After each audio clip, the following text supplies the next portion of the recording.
चतुर्थ श्रेणी एग्जाम की तैयारी करने वाले प्रिय विद्यार्थियों नमस्कार। हम बात कर रहे थे राजस्थान जीके से संबंधित महत्वपूर्ण प्रश्नों के बारे में। जीके की ये जो सीरीज़ है दोस्तों, ये पूरी 10,000 महत्वपूर्ण प्रश्नों की होने वाली है। ठीक है, तो मान के चलिए कि आप 10,000 प्रश्न यदि जीके के पढ़ लेते हैं तो आपको जो जीके जो है वो आपका 100% कंप्लीट होने वाला है। ठीक है, तो इसी चीज़ को मद्देनज़र रखते हुए हमने ये जो सीरीज़ है पूरी 10,000 महत्वपूर्ण प्रश्नों की चलाई है, जो आपके चतुर्थ श्रेणी एग्जाम के लिए रामबाण साबित होगी। इसी कड़ी में हम बढ़ते हुए चल रहे थे और हमने बात की थी महत्वपूर्ण प्रश्नों के बारे में, जिसमें हमने 140 महत्वपूर्ण प्रश्न जो है वो इस सीरीज़ में सोल्व कर लिए थे इससे पहले वाले वीडियो में। ठीक है, तो आपका बहुत बहुत धन्यवाद, आपने इतना सपोर्ट दिखाया और आप अपने पढ़ाई को लेकर बहुत डेडिकेट हैं। तो यही चीज़ मैं चाहता था और यही हो रहा है, तो आप सभी का बहुत बहुत धन्यवाद। और इस पीडीएफ को डाउनलोड करना चाहते हैं दोस्तों, 360 पेज की पूरी पीडीएफ है, 360 पेज की, तो डाउनलोड करना चाहते हैं तो लिंक जो है वो मैंने डिस्क्रिप्शन में दे रखा है। जल्दी जाइए, क्लिक करेंगे तो एसके स्टडी एकेडमी का ऐप खुलेगा। ऐप खुलने के बाद नोट्स वाले फोल्डर से आप इस पीडीएफ को डाउनलोड कर पाएंगे। चलिए 140 प्रश्न जो है यहाँ से हम शुरू करते हैं इस सेशन को और महत्वपूर्ण प्रश्नों को जानते हैं किस प्रकार के प्रश्न जो है वो एग्जाम में आएंगे। पहला प्रश्न है आपका कि चीन का जो प्रसिद्ध यात्री वैनसांग हुआ था दोस्तों, वो राजस्थान के किस सभ्यता के दौरे पर आया था। सर्वप्रथम जो है वो चीन का एक प्रसिद्ध यात्री जिसका नाम है वैनसांग, वो राजस्थान में आता है कौन सी सभ्यता के दौरे पर आता है। तो याद रखिएगा बेहराट सभ्यता, काफ़ी महत्वपूर्ण सभ्यता है। स्टार इस प्रश्न को तो आप लगा ही लीजिए क्योंकि यहाँ से प्रश्न बन सकता है। अगला प्रश्न 141 नंबर का है अपना कि बागोर सभ्यता जो आपके भीलवाड़ा में पड़ती है, कौन सी सभ्यता। बागोर सभ्यता जो आपकी भीलवाड़ा की है, जिसका उत्खनन माना जाता है दोस्तों कौन सा, 1967 से लगा करके 1970 का उत्खनन माना जाता है। तो ये उत्खनन जो किया गया था वो वीएन मिश्र के द्वारा किया जाता है। ठीक है, बागोर सभ्यता भीलवाड़ा की है और उत्खनन होता है दोस्तों 1967 से 70 के बीच होता है, उत्खनन होता है और बीएन मिश्र के द्वारा होता है, ये याद रखिएगा।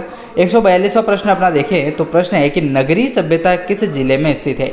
नगरी सभ्यता किस जिले में स्थित है दोस्तों, तो चित्तौड़गढ़ का नाम आता है। ठीक है, चित्तौड़गढ़ में स्थित है कौन सी, नगरीय सभ्यता। अगले प्रश्न की ओर बढ़ें तो प्रश्न है अपना, अगला प्रश्न यदि देखें अपन तो 144 नंबर का प्रश्न बनता है अपना कि नगरी सभ्यता की खुदाई सर्वप्रथम 1904 में होती है, लेकिन किसके द्वारा होती है दोस्तों, तो नाम आता है डीआर भंडारकर का। ठीक है, डीआर भंडारकर के द्वारा होती है। नगरी सभ्यता की जो खुदाई है वो सर्वप्रथम होती है 1904 में, और 1904 में यदि बात करें तो डीआर भंडारकर के द्वारा होती है, जो महत्वपूर्ण प्रश्न यहाँ से बनता है। 145वां प्रश्न यदि देखें तो महत्वपूर्ण प्रश्न है अपना कि प्राचीन सभ्यता जोधपुरा किस जिले व किस नदी पर स्थित है दोस्तों। एक प्राचीन सभ्यता है जोधपुरा सभ्यता, वह किस जिले और किस नदी पर स्थित है। तो याद रखिएगा जयपुर और वह साबी नदी पर स्थित है। जयपुर में साबी नदी जो है वहाँ पर प्राचीन जो अपनी जोधपुरा सभ्यता है वो स्थित है दोस्तों। 146वां प्रश्न यदि देखें तो प्रश्न है अपना कि जोधपुरा सभ्यता के खुदाई का कार्य 1972 से 73 में किया गया था, किसके निर्देशन में करवाया गया था। तो याद रखिएगा आरसी अग्रवाल का नाम आता है और एक विजय कुमार का नाम आता है, जो काफ़ी इंपॉर्टेंट हो जाता है, विजय कुमार। ठीक है, तो इस चीज़ को आप याद रखिएगा, विजय कुमार और आरसी अग्रवाल, जो महत्वपूर्ण प्रश्न यहाँ से बनेगा अपना। अगला प्रश्न यदि देखें 147 नंबर का प्रश्न है अपना कि किस सभ्यता स्थल से लोहा बनाने की एक प्राचीनतम भट्टी मिली है अपने को, तो वो सभ्यता हो जाएगी अपनी कौन सी, जोधपुरा सभ्यता। तो ऐसी कौन सी सभ्यता है जहाँ पर लोहा बनाने की जो प्राचीनतम भट्टी है, या फिर लोहा बनाने या लोहा गलाने की। ठीक है, गलाने का भी प्रश्न यहाँ से पूछा जाता है कि लोहा को गलाए जाने वाली एक भट्टी मिली थी, वो किससे मिली है, तो जोधपुरा से मिली है।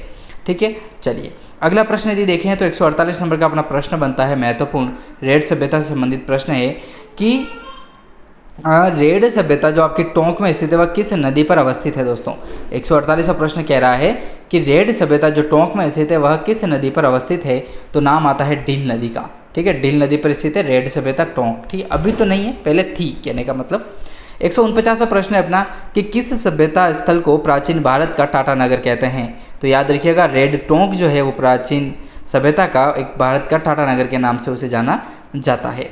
अगला प्रश्न है कि रेड जो आपकी सभ्यता टोंक में स्थित है उसका सभ्यता का उत्खनन कार्य जो है दोस्तों वह 1938 से 1939 में करवाया गया था, किसके द्वारा, दयाराम साहनी के द्वारा। याद रखिएगा दयाराम साहनी के द्वारा होता है। तो रेड टोंक सभ्यता का जो उत्खनन कार्य है वो 1938 से 1939 में होता है, दयाराम साहनी के द्वारा। 151वां प्रश्न है अपना कि नगर सभ्यता जो आपकी टोंक में है उसका प्राचीन नाम क्या था, तो मालव नगर नाम मिलता है। नगर सभ्यता टोंक में स्थित है, उसका जो प्राचीन नाम मिलता है वो मिलता है दोस्तों अपने को मालव नगर। अगला प्रश्न देखें 152 नंबर का प्रश्न है अपना कि किस सभ्यता स्थल से मालव सिक्के एवं आहत मुद्राएं मिली है।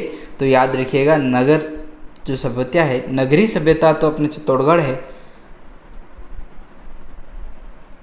और नगर सभ्यता की बात करें तो टोंक में स्थित है।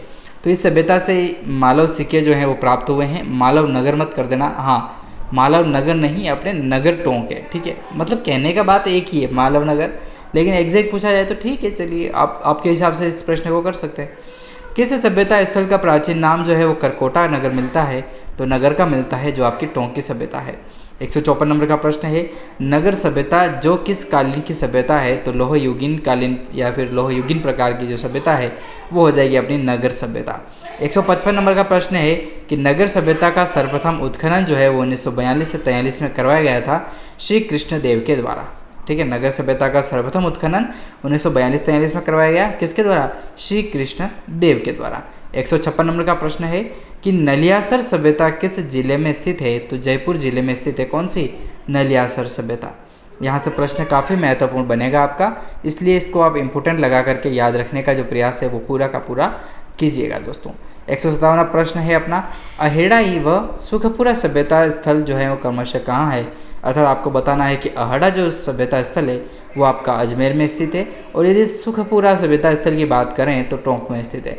ऐसे प्रश्न दोस्तों आपको कहीं पर भी देखने को या पढ़ने को नहीं मिलने वाले, क्योंकि जो सीरीज़ है ये हमने बहुत ही मुश्किल से और बहुत ही मेहनत करके जो है वो इसको हमने प्राप्त किया है, ठीक है, और बनाई है इस सीरीज़ को हमने। तो आप अपना प्रयास जो है ये पढ़ाई के प्रति वो पूरा का पूरा लगाने का करें, और इस सीरीज़ को जो है वो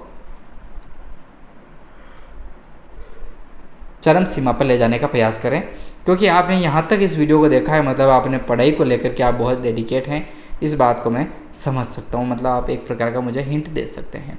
118वां प्रश्न है अपना कि एलाना व सोंधी पुरातात्विक स्थल जो है वो क्रमशः किन जिलों के हैं? तो जालोर और हनुमानगढ़ का नाम आता है, ठीक है। जालोर हनुमानगढ़ में स्थित है।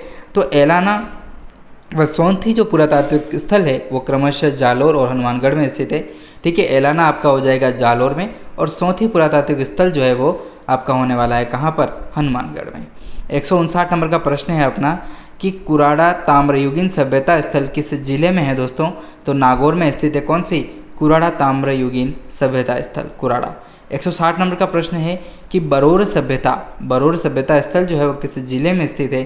तो गंगानगर में स्थित है। ये आप चीज़ को याद रखिएगा, गंगानगर, बरोर सभ्यता स्थल गंगानगर। 161वां प्रश्न है अपना कि राजस्थान में स्थापित प्रथम संग्रहालय कौन सा है? तो प्रिंस अल्बर्ट जो आपके जयपुर में है वो स्थित है। प्रिंस अल्बर्ट जयपुर में, वो राजस्थान का स्थापित प्रथम संग्रहालय माना जाता है।